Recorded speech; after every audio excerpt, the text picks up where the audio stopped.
J-Line. The Clippers can do whatever the hell they want, but I'm not going to trust them. Correct me if I'm wrong, but Let's get this show started, bruh. Thanks for your amazing intro. Let's get this shit started right now. Jalen, I'm gonna start with you. After watching this year's finals, what do you take from this, and how do you feel about the Bucks and the Suns moving forward?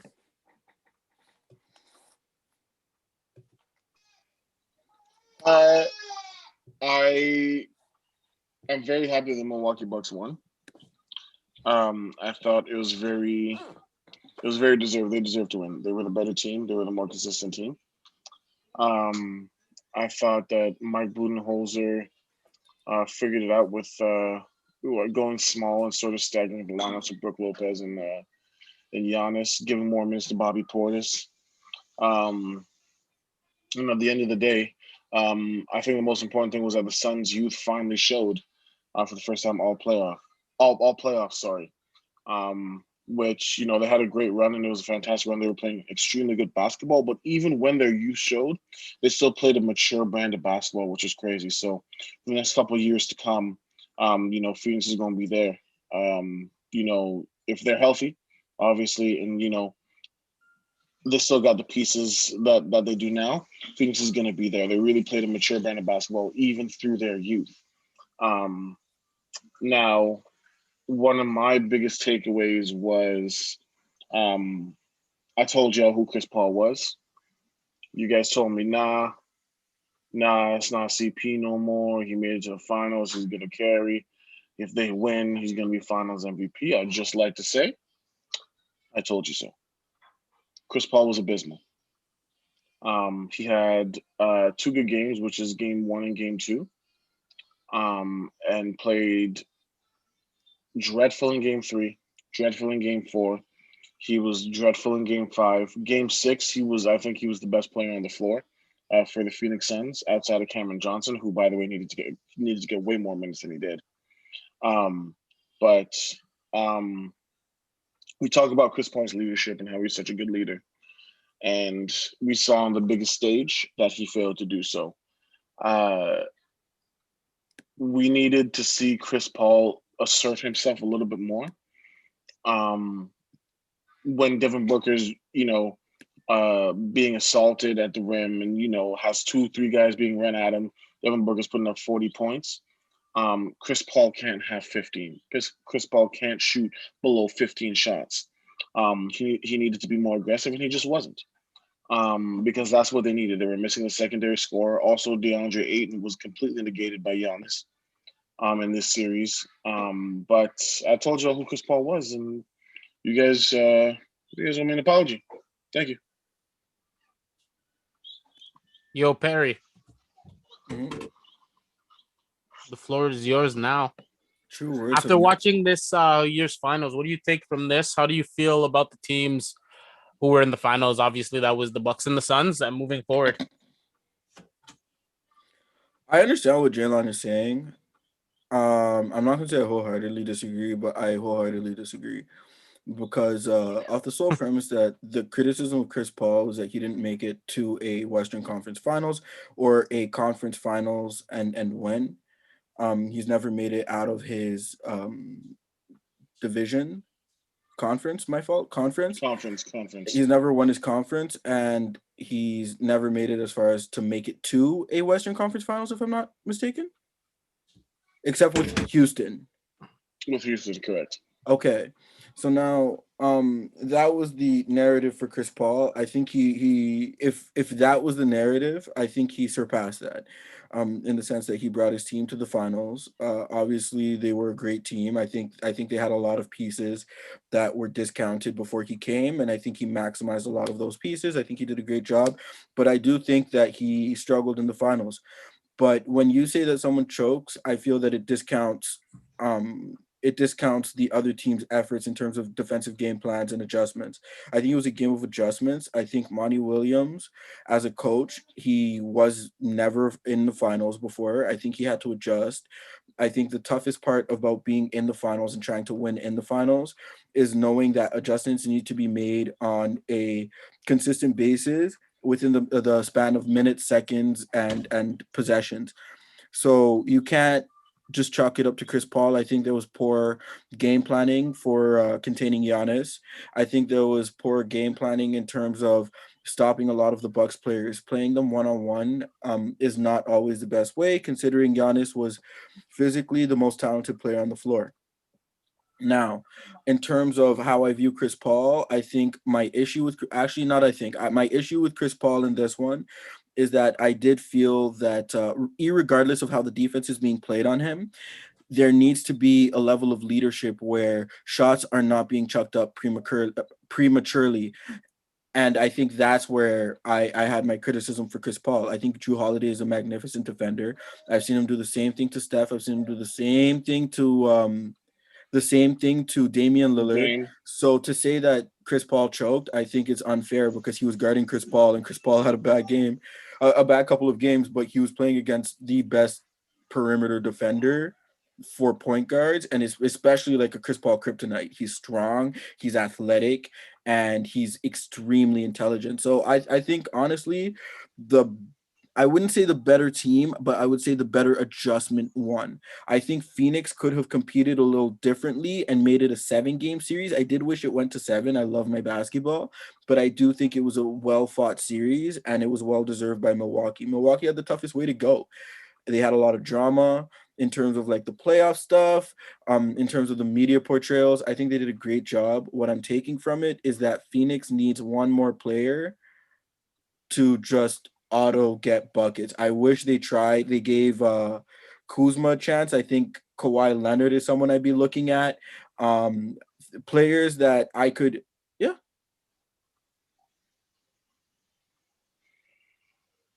Yeah, I would put Kawhi and Devin Booker. I think that would be phenomenal. With Chris Paul leading the charge, I think that would be a great situation. But I do think that they need a high level scorer. However, actually, maybe not Kawhi. I would like to see Michael Bridges just step into his own. But I think it's a great situation. I think they played well. I think they have a lot of pieces, and I think they're going to be a team to be threatened, to threaten for a championship in the future. I think Devin Booker did a great job, and it was a wonderful playoff to watch. Watching the first 2 games, looking at the adjustment that Mike Budenholzer made, um, it was a great series. Honestly, like I have no objections. I think Jalen had a point in terms of, yeah, you could expect more from Chris Paul, but I don't think you can call it a choke if he was being guarded by the best defender in the league, and the best defender in the league just out, I guess his defense outshone his Chris Paul's offense over 4 games.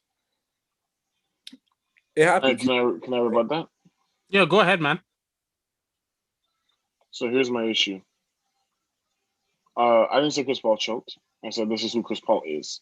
So it's not really a choke if you've shown a pattern of consistently coming up short.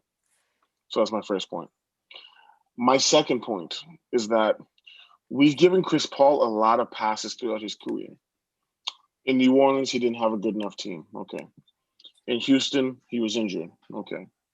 With the Clippers, what was the excuse for the Clippers? It's not his fault. It's Doc Rivers. Okay. No, I blamed him on the Clippers. I fully blamed him on the Clippers. He had a full meltdown. I'm talking about everybody else. Everybody else blamed Doc before they blamed CP. Okay, they actually blame they blame Blake. No. I'm not talking about you. I'm talking about the narrative in terms of the narrative.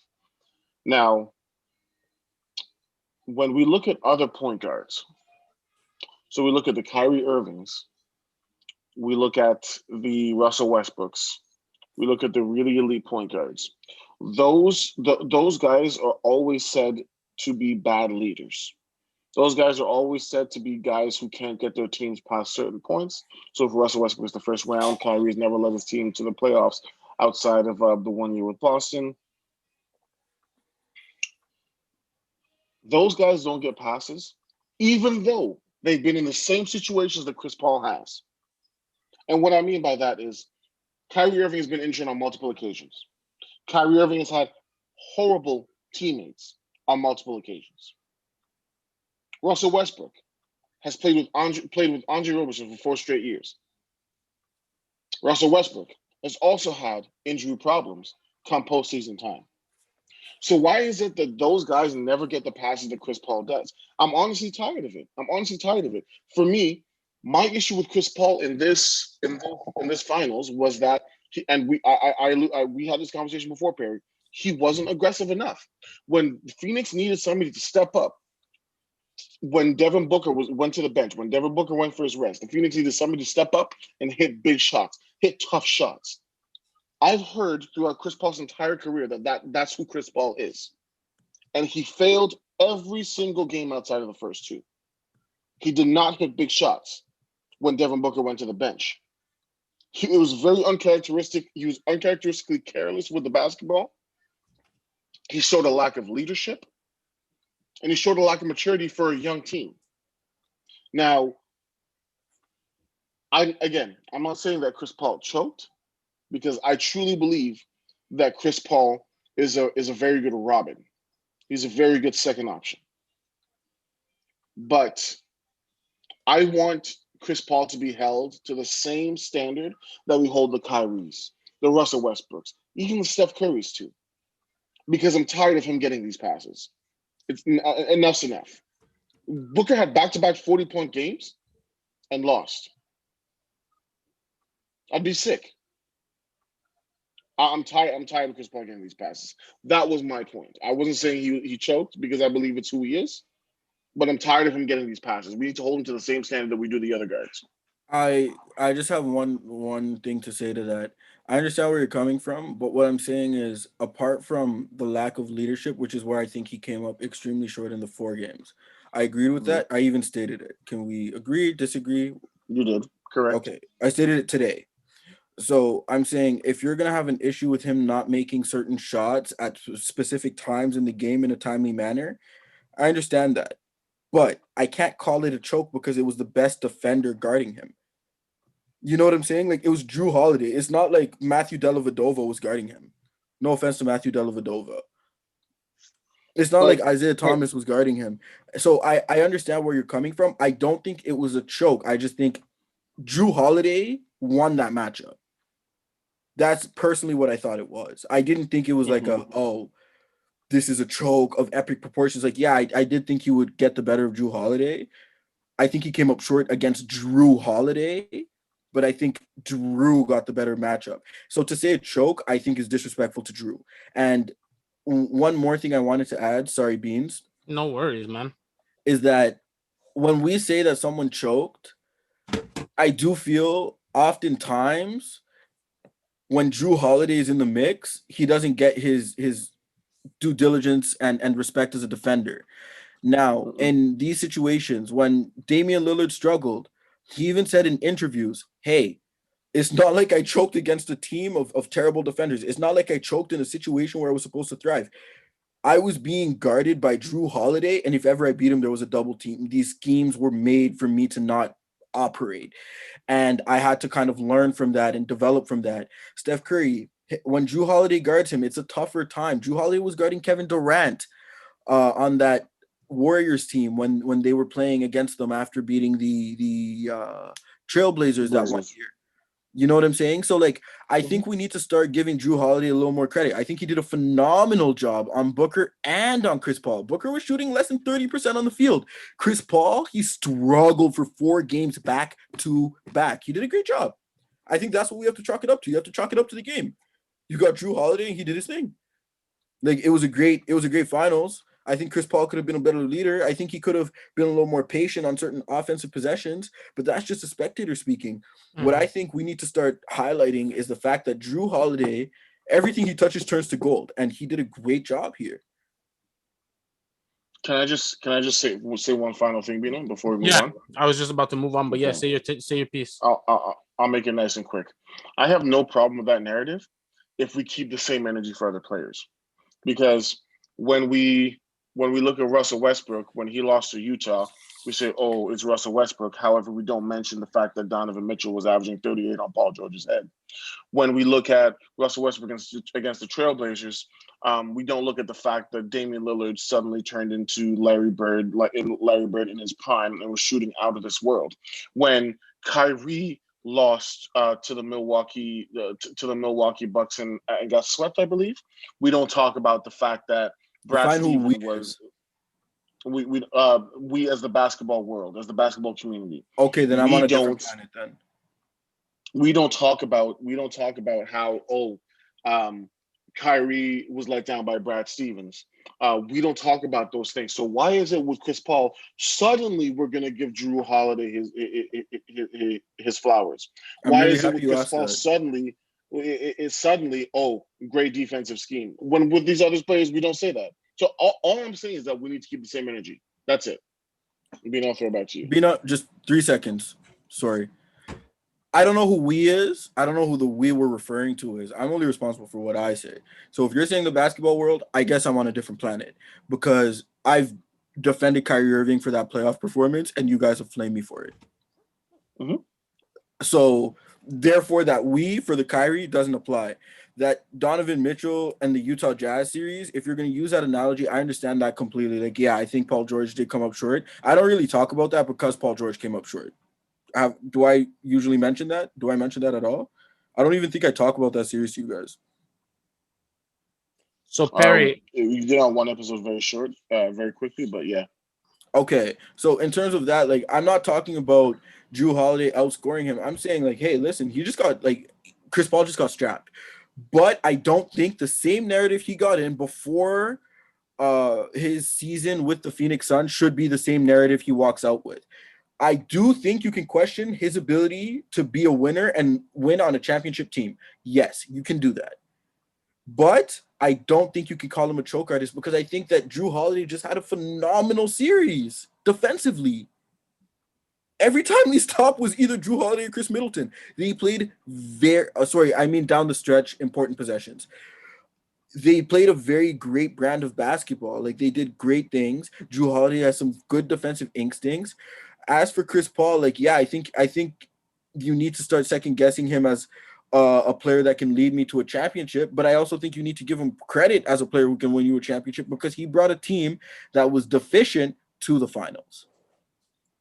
so we're gonna move on from this topic. Great debate, boys. I know you guys are getting heated because you guys are on two different wavelengths on that one. Like, we're low-key agreeing on the same thing, but just different definitions. We're absolutely agreeing, yeah. You know what I'm saying? Like, I'm just saying, like, I don't like calling it a choke because Yeah. Drew Holiday is just getting snubbed as a defender every time we say a superstar choked when he was guarding them. Like, we need to look at these trends. Mm-hmm. Curry got the same treatment. Lillard got the same treatment. It wasn't above Chris Paul.